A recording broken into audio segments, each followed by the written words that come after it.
So I guess the master plan here in the United States of America is just to leave us all to die because we're doing nothing to be prepared for a nuclear situation regarding World War III. And right now we have countries building shelters, holding drills, and we're basically doing nothing to prepare the general population to survive any type of catastrophic event.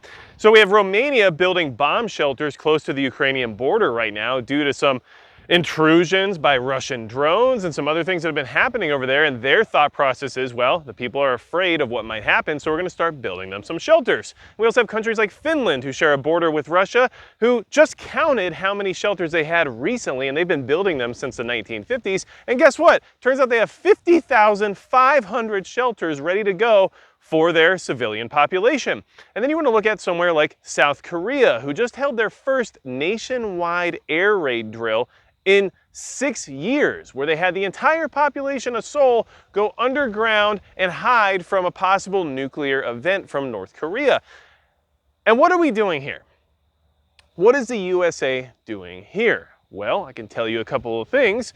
First off, we have that awful PSA from New York City where they basically said to sit tight and wait for us to tell you exactly what to do post-nuclear explosion. So I guess that'll work out really good for everybody in New York City. And then we also, have teachers in New York right now that are giving out assignments on fallout shelters, which at first I thought was a really good idea, but it turns out it's just to let children pick who would survive or who would die based on who they like or don't like, especially related to like political and sociological identities. So really good stuff coming out of New York regarding preparedness for this entire situation. Now, before I go any further, I want to mention the biggest supporter of the channel is Midway USA, and obviously they help me prepare quite a bit when it comes to anything that could happen in the future, and of course their milsurp stuff is pretty cool, especially related to some of their CBRN stuff, so check that out. But here's the thing, I live in North Dakota.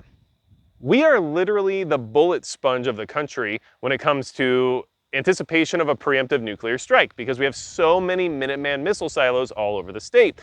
And I'm like, what are we doing here at minimum, somewhere that's almost guaranteed to be a nuclear target, right? Well, I can tell you this much. In Bismarck, which is the state's capital, there's only 3 places in the whole city for the public to take shelter at: the governor's residence, the War Memorial Building, and the Emergency Operations Center at Frayne Barracks. And that's it.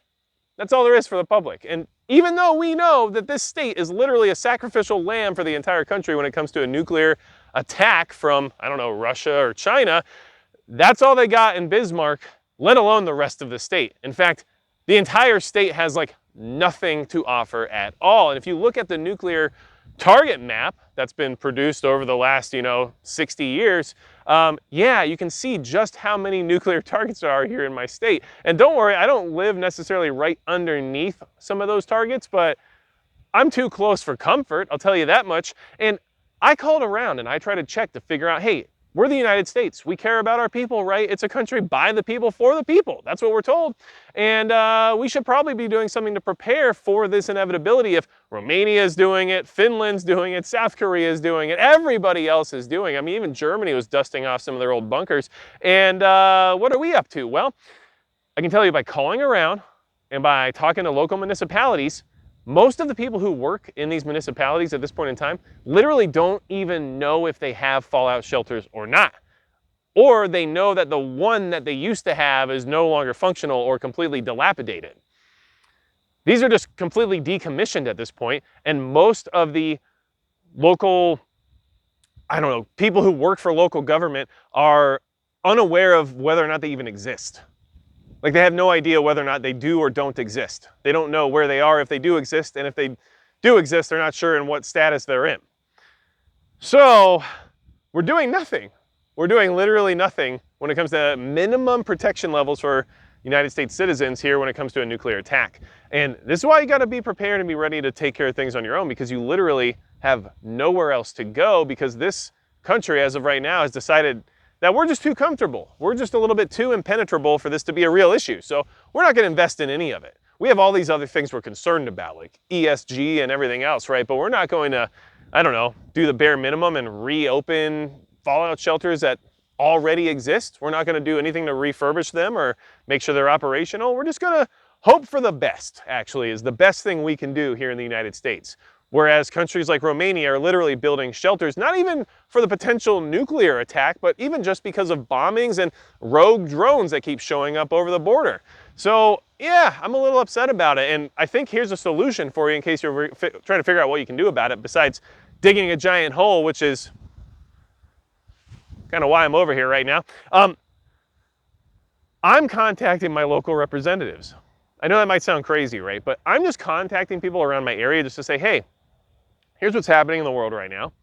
Here's the way things are looking. We're in North Dakota, where we're literally the entire country's bullet sponge.